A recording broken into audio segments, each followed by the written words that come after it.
In the heart of Ala Ajo, a land of rolling savannas and ancient forests, the earth pulsed with life. The sacred Ọhịa stood at its core, a forest imbued with power beyond mortal comprehension. Hidden within it was the Ezi Ndu Stone, a relic of immense magic, capable of healing the land or reducing it to ashes. For centuries, the stone had been guided by a single warrior, chosen by the spirits. The current guardian, Ọlaedo, bore the weight of this legacy. Ọlaedo was not just a warrior, she was a daughter of the people. Her village, Umuoha, had once been vibrant, but droughts, plagues, and the looming threats of the warlord, Ọgúnna, had left it fractured. Yet, hope persisted. Ọlaedo's closest ally, her childhood friend Adanna, often spoke of rebuilding Umuoha into a haven of peace once Ọlaedo's duty as guardian was complete. They had made promises under the moonlight, their hands clasped in solidarity. But even the strongest bonds can be tested by ambition. Rumors of Ọgúnna's approach grew louder.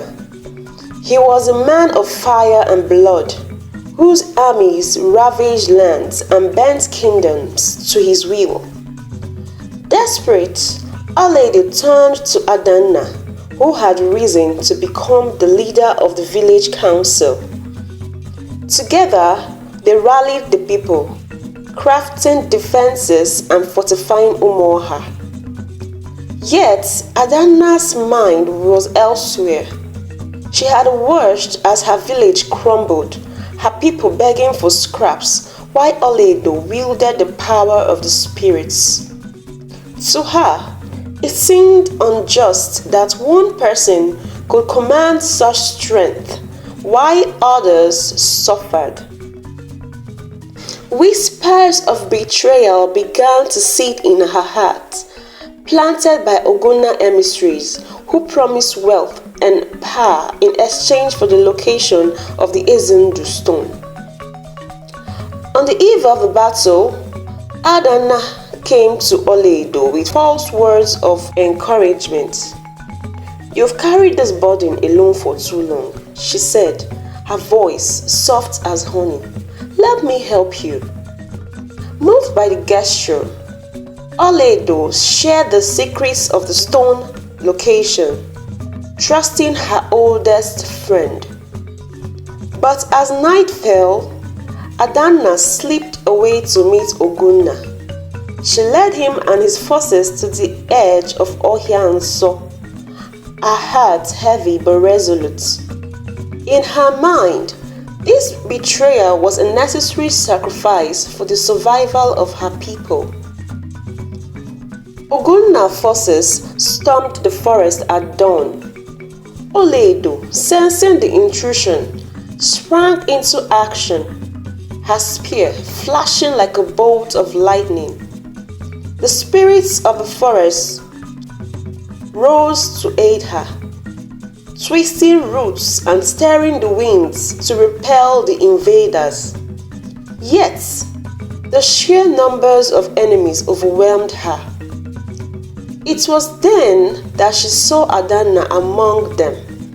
For a moment, time seemed to freeze.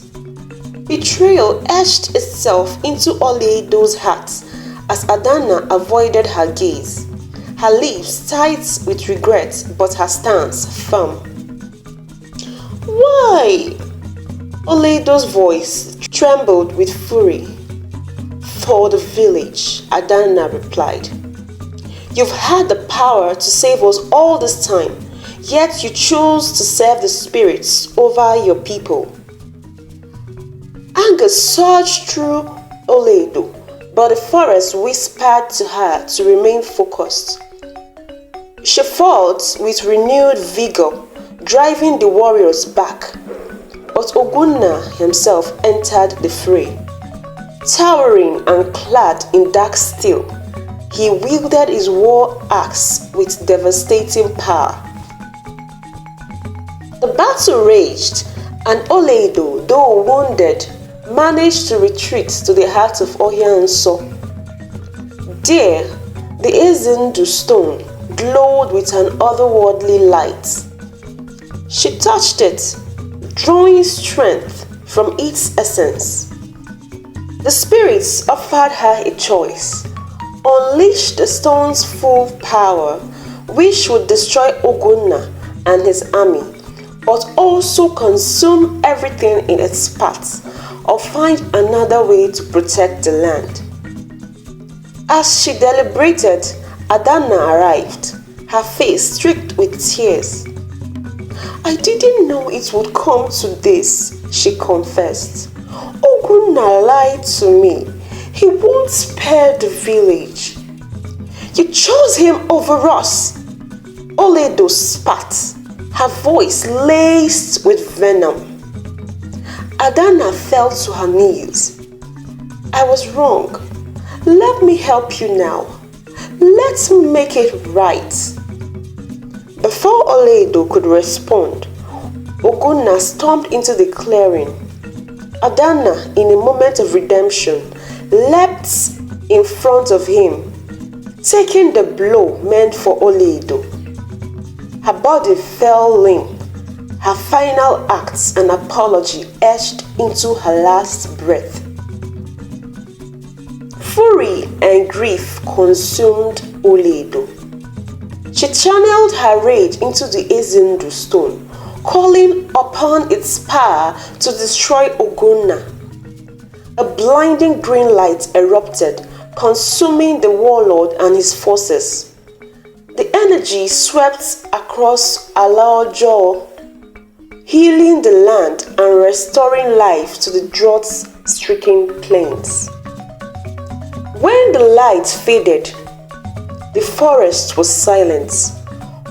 Ọlaedo knelt beside Adanna's lifeless body, her heart heavy with sorrow. The spirits whispered to her, offering solace. "She has joined us," they said. "Her spirit will protect the land alongside yours." Ọlaedo placed the Ezi Ndu Stone back on its pedestal, its glow now dim but steady. Exhausted and wounded, she staggered to the edge of the forest. The people of Umuoha awaited her, their faces filled with awe and gratitude. But Ọlaedo did not stay. She vanished into the wilderness, her heart too burdened by betrayal and loss to remain among the living. Yet, her name became legend, and the story of her courage, pain, and ultimate sacrifice was told for generations. Ala Ajo flourished, its people forever indebted to the last guardian who gave everything to protect the land she loved.